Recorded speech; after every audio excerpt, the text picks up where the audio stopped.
यह मुजफ्फरपुर की रिपोर्ट आपने अखबारों में पढ़ी होगी। सारे डिवीज़न में क्या क्या नहीं हुआ है। शर्म नहीं आती इन लोगों को। डेमोक्रेसी की बात करते हैं। लोकतंत्र में, डेमोक्रेसी में जनता को अधिकार नहीं है कि जहाँ भी चाहें वे शांतिपूर्ण सभा करें, अपनी जहाँ भी चाहें शांतिपूर्ण प्रदर्शन करें। वे राज्यपाल के यहाँ जाना हुआ तो लाखों की तादाद में जाएं, असेंबली के सामने जाएं, उनको पूरा अधिकार है। हिंसा करे कोई तो दूसरी बात है। हमसे मिलने आए पुलिस के एक उच्च अधिकारी ने कहा, बड़े उच्च अधिकारी ने कहा, नाम लेना यहाँ ठीक नहीं होगा, कि मैंने भारत के गृह मंत्री दीक्षित जी के मुंह से सुना है कि जयप्रकाश नारायण जी नहीं होते तो बिहार जल गया होता। जब जयप्रकाश नारायण जी के बारे में ऐसा आप सोचते हैं तो जयप्रकाश नारायण जी के लिए यह सारा क्यों होता है? तो उनके नेतृत्व में यह प्रदर्शन और यह सभा होने वाली है। क्यों लोगों को रोकते हैं आप? जनता से घबराते हैं आप? जनता के आप प्रतिनिधि हैं। किसकी तरफ से शासन करने बैठे हैं आप? आपकी यह हिम्मत कि लोगों को पटना आने से रोक लें। उनकी राजधानी है, आपकी राजधानी है। यह पुलिस वालों का देश है, यह जनता का देश है। डूब जाना चाहिए इन लोगों को। ऐसी नीचता का व्यवहार, यह बहुत कठोर शब्द का प्रयोग कर रहा हूँ मैं, कठोर शब्द का प्रयोग नहीं करता, लेकिन यह नीचता का व्यवहार है। अगर कोई डेमोक्रेसी का दुश्मन है तो वे लोग दुश्मन हैं जो जनता के शांतिमय कार्यक्रमों में बाधा डालते हैं, उनकी गिरफ्तारियां करते हैं, उन पर लाठी चलाते हैं, गोलियां चलाते हैं। अगर इस सरकार ने इस विधानसभा की सम्मति से यह सब किया है तो विधानसभा का विघटन लाजमी हो जाता है, क्योंकि विधानसभा की सम्मति से यह सरकार चल रही है। अगर सम्मति नहीं है तो कांग्रेस पार्टी बैठक करके तय करे कि जितने काम 18 मार्च से इस मिनिस्ट्री ने किए हैं उन सब की हम निंदा करते हैं, उनको अमान्य करते हैं।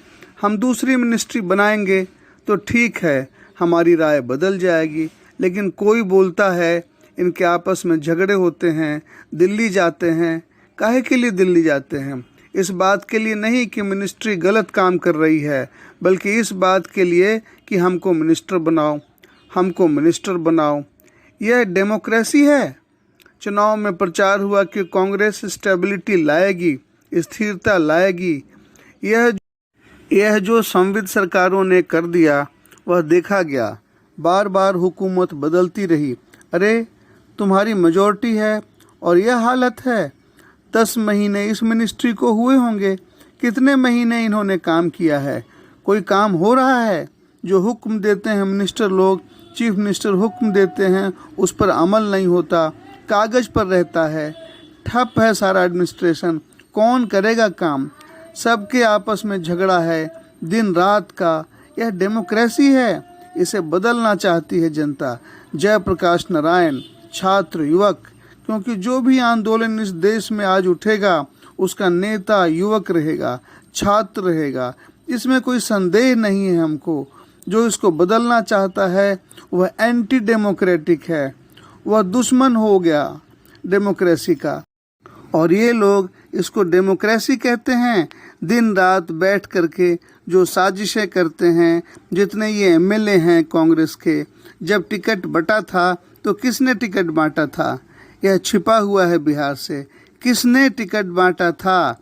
एक व्यक्ति ने बांटा था। उसके बारे में बिहार की जनता की राय मालूम है। मैं नाम नहीं लूँगा, आप सब जानते हैं वह व्यक्ति कौन है। उन्हीं एक व्यक्ति के अधिकांश एमएलए हैं और उनमें से सबको करीब करीब माहवार महीना बंधा हुआ है।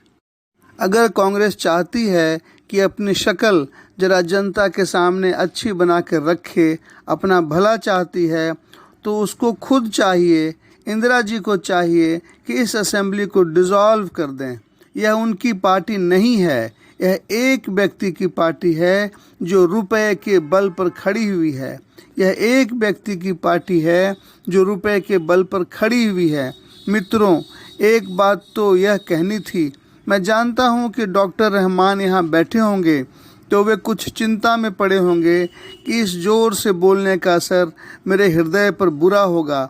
मैं भी समझता हूँ, अब जरा अपने को बांध के बोलूँगा। अभी हाल में जब मैं वेल्लोर में था तो हमारे परम मित्र और स्नेही उमाशंकर दीक्षित पटना आए थे। उन्होंने मेरे संबंध में कुछ अच्छी बातें कहीं, साथ साथ कई प्रश्न उन्होंने उठाए। मेरा उनका बहुत पुराना संबंध है। 32-33 का आंदोलन जो चला था उसमें वह अंडरग्राउंड बम्बई में वह रहते ही थे, अंडरग्राउंड नेता थे।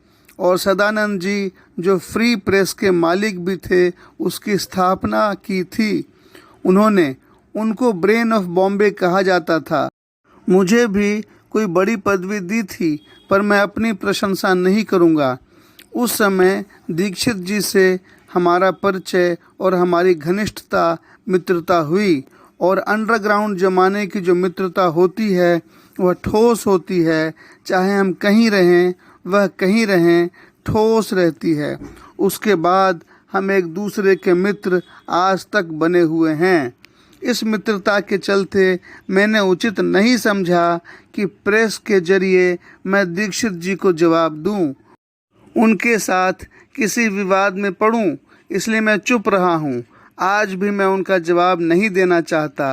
प्रसंगवश जो आपके सामने कार्यक्रम रखना है, उसकी स्पष्टता करने के लिए जो कुछ उन्होंने बात कही है, प्रसंगवश उसकी कुछ चर्चा मैं करूँगा, उनको जवाब दूँगा, बात करूँगा जब उनसे मुलाकात होगी। उन्होंने मुझसे मिलने की बात कही है, वह मिलना चाहते हैं। अगर मेरा स्वास्थ्य साथ देता, गवारा करता, तो मैं कल ही उड़ करके चला जाता दिल्ली, लेकिन मेरे लिए यह असंभव है।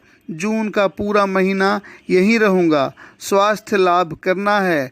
डॉक्टर मुझे यहाँ आने देना नहीं चाहते थे। उन्होंने मुझसे पूछा अलग कि जयप्रकाश जी, अगर आप 5 तारीख के पहले नहीं पहुँचे पटना, तो क्या आपके दिल पर उसका बड़ा बोझ पड़ेगा? हमने कहा बहुत बोझ पड़ेगा, क्योंकि यह सारा कार्यक्रम मुझे सामने रख के तय किया गया है। तब उन्होंने कहा ज़रूर जाइए आप, क्योंकि माइंड का बॉडी पर बहुत असर पड़ता है, मस्तिष्क का, मानस का शरीर पर असर पड़ता है। क्योंकि मस्तिष्क तो शरीर का एक भाग ही है, तो ज़रूर जाइए। इस प्रकार से उनकी अनुमति मिली, नहीं तो वह चाहते थे कि यह जो घाव है सूख जाए तब मैं जाऊं। अभी नहीं सूखा है, मैं समझता था सूखा है, लेकिन आज फिर डॉक्टर RVP सिन्हा ने देखा तो 1-2 बूंदें फिर निकल आईं। बहरहाल मैं चला जाता दिल्ली, लेकिन जा नहीं सकता हूँ। वह आए तो खुशी से उनसे बात करूँगा।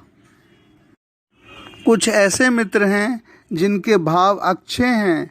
हमारे पुराने मित्र जो सोशलिस्ट पार्टी में थे या जो नहीं भी थे, चाहते हैं कि जयप्रकाश नारायण और इंदिरा जी में कुछ मेल मिलाप हो। तो मित्रों, मेरा किसी व्यक्ति से झगड़ा नहीं है, चाहे वह इंदिरा जी हों या कोई हों। हमें तो नीतियों से झगड़ा है, सिद्धांतों से झगड़ा है, कार्यों से झगड़ा है। जो कार्य गलत होंगे, जो नीति गलत होगी, जो सिद्धांत प्रिंसिपल्स गलत होंगे, जो पॉलिसी गलत होगी, चाहे वह कोई भी करे, मैं विरोध करूँगा अपनी अकल के मुताबिक। हम लोग इनकी तरह नौजवान थे उस ज़माने में, लेकिन यह जुर्रत होती थी हम लोगों की कि बापू के सामने हम कहते थे कि हम नहीं मानते हैं बापू यह बात। और बापू में इतनी महत्ता थी, बापू में इतनी महानता थी कि बुरा नहीं मानते थे। फिर भी बुलाकर हमें प्रेम से समझाना चाहते थे, समझाते भी थे। तो उनकी भी आलोचना की है मैंने। उस ज़माने में तो मैं घोर मार्क्सवादी था, बाद में लोकतांत्रिक समाजवादी बना। किंतु बापू की मृत्यु के बाद, कई वर्षों के बाद, 1954 में मैं सर्वोदय में गया बिहार में। जवाहरलाल जी एक बड़े भाई थे, मैं उनको भाई कहता ही था। उनका बड़ा स्नेह था हमारे ऊपर। पता नहीं क्यों मुझे वह मानते थे बहुत। मैं उनका बड़ा आदर और प्रेम करता था, लेकिन उनकी कटु आलोचना करता था। उनमें भी बड़प्पन था। अक्सर तो उन्होंने हमारी आलोचनाओं का बुरा नहीं माना, लेकिन पटना फायरिंग पर मैंने बयान दिया था, मैं मानता हूं कि बहुत सख्त भाषा का मैंने प्रयोग किया था।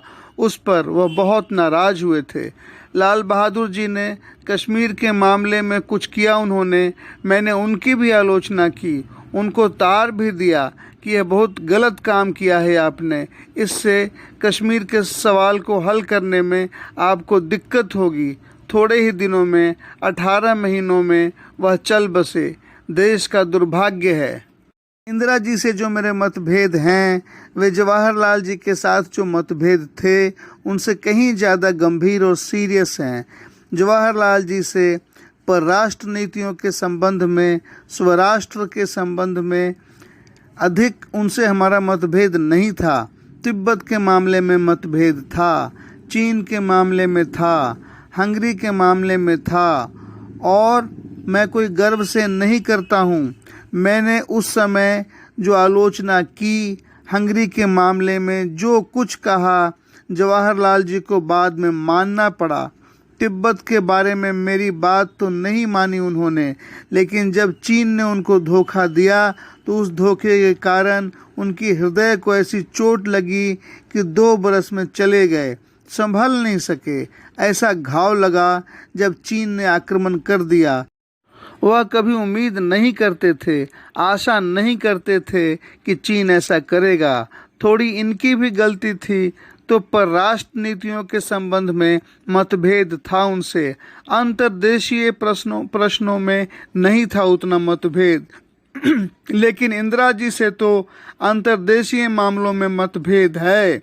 अब दीक्षित जी ने कहा कि मैं जयप्रकाश नारायण के साथ बैठ करके करप्शन के बारे में बात करना चाहता हूँ, मैं सहयोग करना चाहता हूँ। तो बाबा, इस आंदोलन के शुरू होने के पहले से वर्षों से मैं करप्शन के सवाल पर लिख रहा हूँ, बोल रहा हूँ।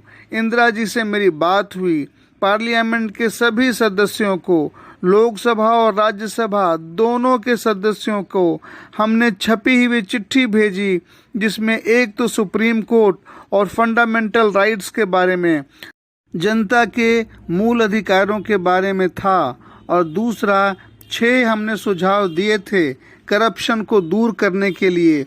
और मेरे सुझाव नहीं थे वे, 1-2 थे, बाकी संतानम कमेटी की रिपोर्ट से हमने लिया, एडमिनिस्ट्रेटिव रिफॉर्म्स कमेटी की रिपोर्ट से लिया, किसी और लेख से लिया और जोड़ करके उनको रखा उनके सामने में। दीक्षित जी को कुछ करना था, इंदिरा जी को कुछ करना था, तो क्यों नहीं किया? यह एंटी डिफेक्शन बिल क्यों पड़ा हुआ सड़ रहा है 6 बरस से? यह लोकपाल बिल क्यों 6 बरस से लटका हुआ है वहाँ? किसी के कुछ कहने की ज़रूरत है? जो बिल उन्हें पास करना होता है, जो उनके मतलब का होता है, स्टीम रोलर करके उसे पास कर लेते हैं। न सेलेक्ट कमेटी बनेगी, न पब्लिक ओपिनियन ली जाएगी। फर्स्ट रीडिंग बातों बात में हो गई, पहली रीडिंग, दूसरी, तीसरी, बस पास हो गया, बिल एक्ट बन गया। चूँकि 2/3 बहुमत है, करप्शन को रोकना चाहते हैं। मैं नहीं कहता कि वे 6 जो हमारे सुझाव हैं मंजूर हो जाएं तो करप्शन रुक जाएगा, लेकिन बहुत कुछ करप्शन पर अंकुश पड़ जाएगा। तो क्यों नहीं मानते? दीक्षित जी चाहते हैं तो उन पर अमल कराएं। उसमें से किसी पर मतभेद हो तो वह कहें। और मैं ही नहीं अकेला हूँ, कितने लोगों ने लिखा है, कहा है, सजेशन दिया है। कुछ कम है वह? किसी बात पर कुछ किया है? अब एक बात ले लीजिए जिसके चलते बहुत ज़्यादा करप्शन राजनीति में है। वह क्या है? वह क्या है? इलेक्शन का खर्चा, इलेक्शन का खर्चा, चुनाव का खर्चा, चुनाव का खर्चा।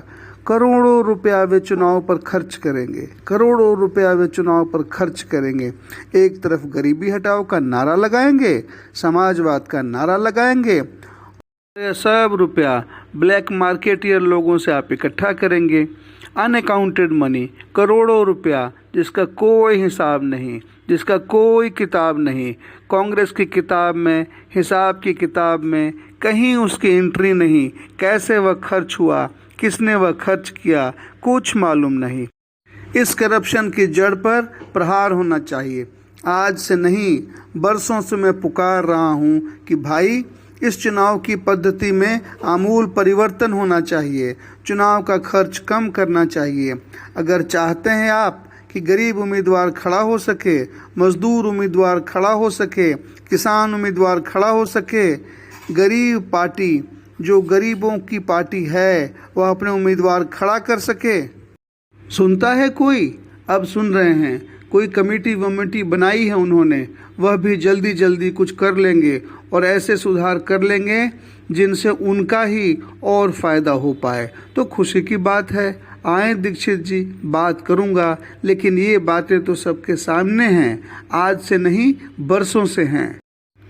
प्रेस रिपोर्टों से पता चलता है कि दीक्षित जी ने पटने में यह कहा कि इस आंदोलन के द्वारा मैं दल विहीन लोकतंत्र की स्थापना करना चाहता हूँ।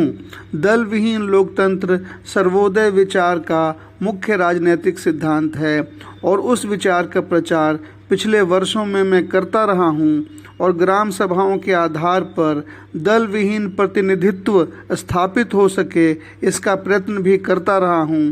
परंतु वर्तमान आंदोलन के संदर्भ में मैंने दल विहीन लोकतंत्र का जिक्र कतई नहीं किया है।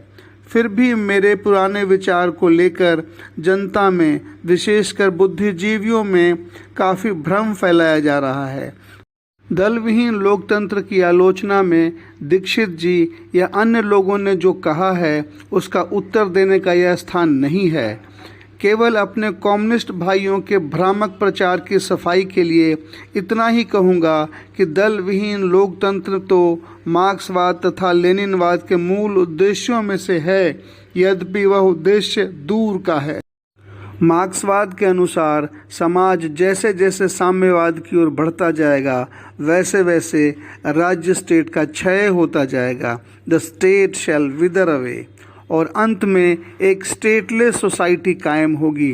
वह समाज अवश्य ही लोकतांत्रिक होगा, बल्कि उस समाज में लोकतंत्र का सच्चा स्वरूप प्रकट होगा और वह लोकतंत्र निश्चय ही दल विहीन होगा। जब स्टेटलेस सोसाइटी शासन मुक्त समाज बनता जाता है तो वह शायद ही दलयुक्त होगा। आश्चर्य है कि कम्युनिस्ट बंधुओं को अपने इस मूल सिद्धांत का विस्मरण हो गया है। जहाँ तक वर्तमान आंदोलन का प्रश्न है, मेरी या अन्य किसी की, न छात्रों की, न विपक्षी राजनीतिक दलों की, न सर्वोदय सेवकों की यह कल्पना है कि इसमें से जो दल विहीन लोकतंत्र पैदा होगा, विधानसभा का जब विघटन हो जाएगा तो 6 महीने या वर्ष भर में फिर चुनाव होंगे जो वर्तमान कानून और चुनाव प्रणाली के अनुसार होंगे। वर्तमान कानून और चुनाव प्रणाली अत्यंत ही दोषपूर्ण है। वर्तमान कानून और चुनाव प्रणाली अत्यंत ही दोषपूर्ण है और जितनी ही जल्द चुनाव के कानून में रीति नीति में परिवर्तन होंगे उतना ही हमारे लोकतंत्र और देश के लिए श्रेष्ठ होगा।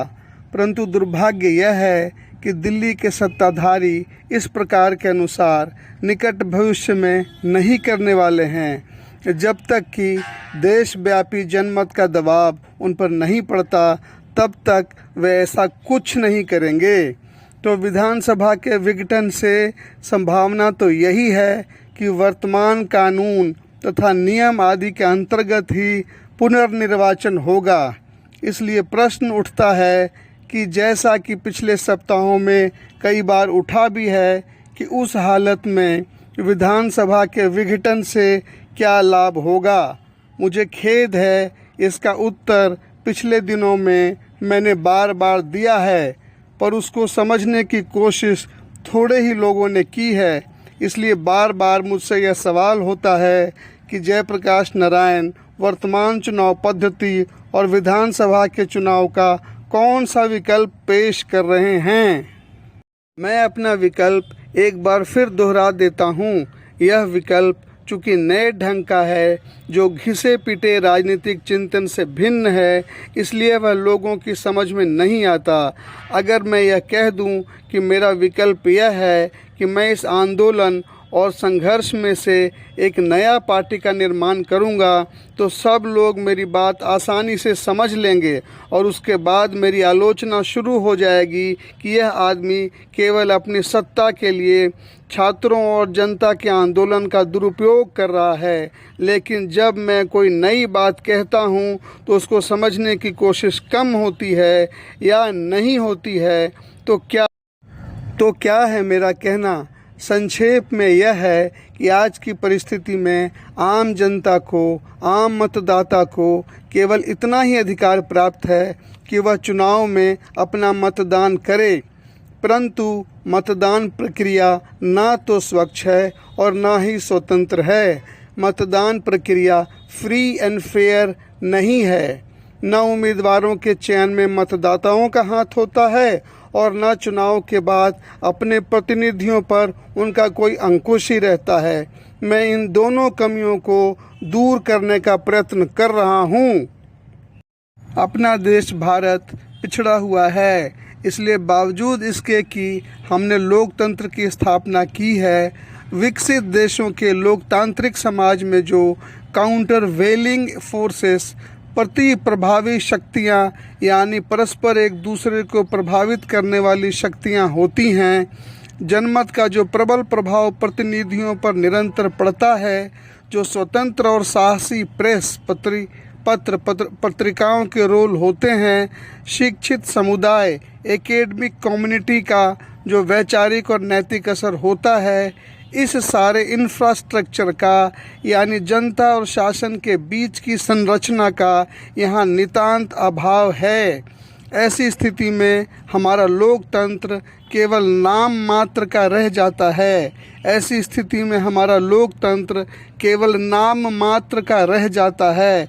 इस पूरी अंतरिम संरचना का, इंफ्रास्ट्रक्चर का निर्माण तो एक दिन में नहीं हो सकता, परंतु उसके अभाव में आम जनता या मतदाता मतदान के सिवा कोई भी पार्ट अदा नहीं कर सकता, जिसके परिणाम स्वरूप मंत्री तथा विधायक निरंकुश और स्वच्छंद हो जाते हैं और जनता का किसी प्रकार का अंकुश उन पर नहीं रहता।